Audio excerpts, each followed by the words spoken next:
Bonjour à toutes et à tous, je suis ravi de vous retrouver aujourd'hui pour parler comics avec vous. Aujourd'hui, on va parler de ce comics qui s'appelle The Unnamed Gégère. Alors je vais prononcer Gégère comme le compteur Gégère, je ne sais pas si on le prononce comme ça.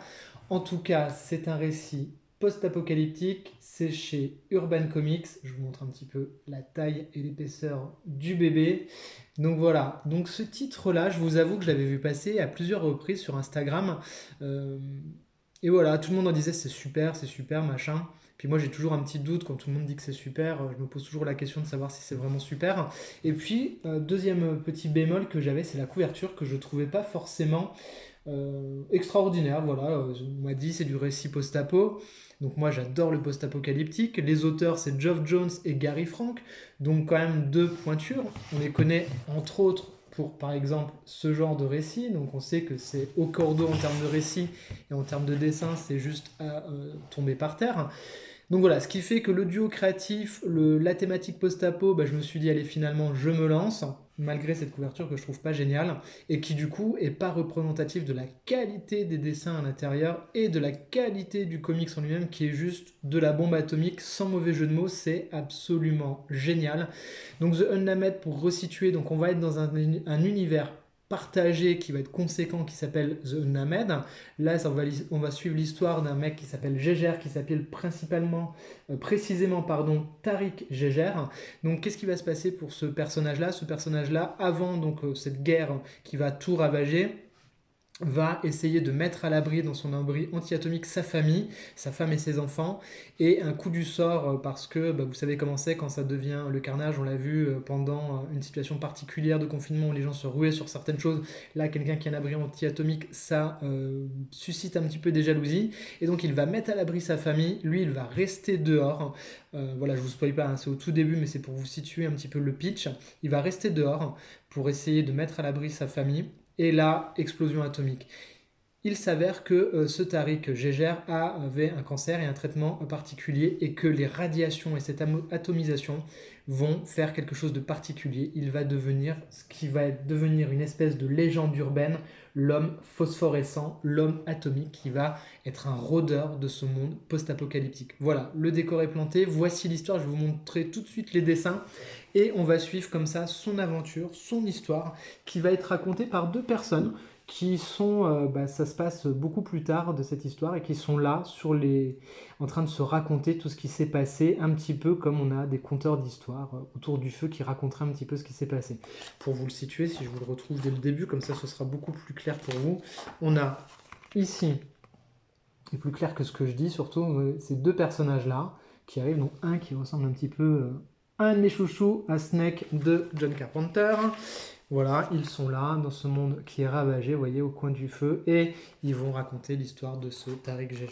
C'est absolument génial, vous voyez, je vous spoil pas, hein, c'est au tout début. Voilà, ces planches en plus, elles sont complètement dingues de cette bombe atomique qui résonne en plus malheureusement avec beaucoup d'actualité vu les tensions actuellement dans le monde actuel. Donc c'est un récit qui à la fois on peut dire ouais du post-apo on en a vu des masses mais qui résonne d'autant plus encore aujourd'hui. Voilà, donc on va suivre cette histoire-là, c'est absolument passionnant parce qu'on va suivre l'histoire de plusieurs factions. On a un Las Vegas qui est recomposé avec différents personnages complètement dingues, un espèce de roi qui est dans le château de Las Vegas. On a comme ça plusieurs trucs complètement dingues. Alors je vais essayer de vous le retrouver pour bien vous montrer. Voilà, un personnage complètement fou qui fait penser au personnage qu'on peut un peu voir par exemple dans Game of Thrones. On ressent toutes ces influences pop. Moi j'ai pas pu penser, moi qui suis gamer, je n'ai pas pu me détacher de penser à Fallout New Vegas, franchement. euh, tous ces trucs-là, c'est complètement dingue. Ça résonne fortement. On sent qu'il y a une vraie inspiration pop. Et voilà comment se conjugue le Las Vegas, qui est dirigé par plusieurs personnages. Karloff, vous avez un pirate, vous avez un aventurier. Je ne vous en dis pas plus parce que vraiment, il y a une vraie joie. C'est extrêmement jouissif tout au long de la lecture de ce comics de se dire, à la fois ça fait référence à plein de trucs qu'on connaît, de la culture populaire, de choses qu'on a déjà vues, et c'est bourré à craquer d'idées, c'est bourré de choses complètement dingues. À la fois, on a un dessin donc, qui est d'une beauté, mais alors complètement folle, un découpage qui est ultra classique, C'est bavard juste ce qu'il faut, c'est-à-dire que jamais, jamais, jamais, au grand jamais, on s'ennuie à lire ce comics. C'est vraiment du très très bon. Je vous montre le début, je veux vraiment pas vous spoiler parce que j'ai qu'une envie de vous dire, c'est ruez-vous dessus. J'étais passé complètement à côté. Je crois que c'est sorti l'année dernière en 2022. Et donc c'est un coup de cœur de 2023 pour moi. C'est un gros coup de cœur. Ça va être dans le top de mes priorités à lire sur les suites qui vont arriver. C'est absolument génial.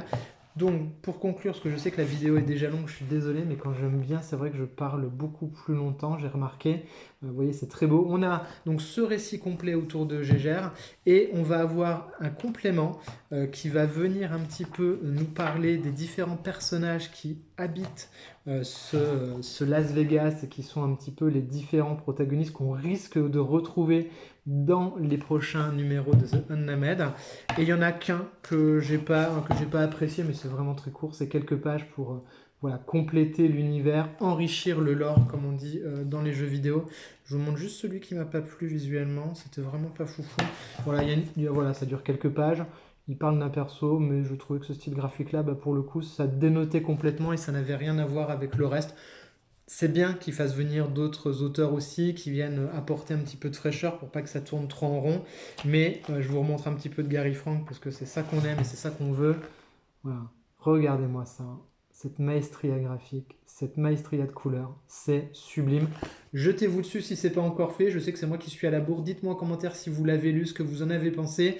Moi qui adore le post-apo, c'est survalidé ce titre. Voilà, j'arrête là. Si la vidéo vous a plu, vous pouvez la liker, la partager, la commenter. Il n'y a rien qui me fait plus plaisir que d'échanger avec vous. A très vite les amis.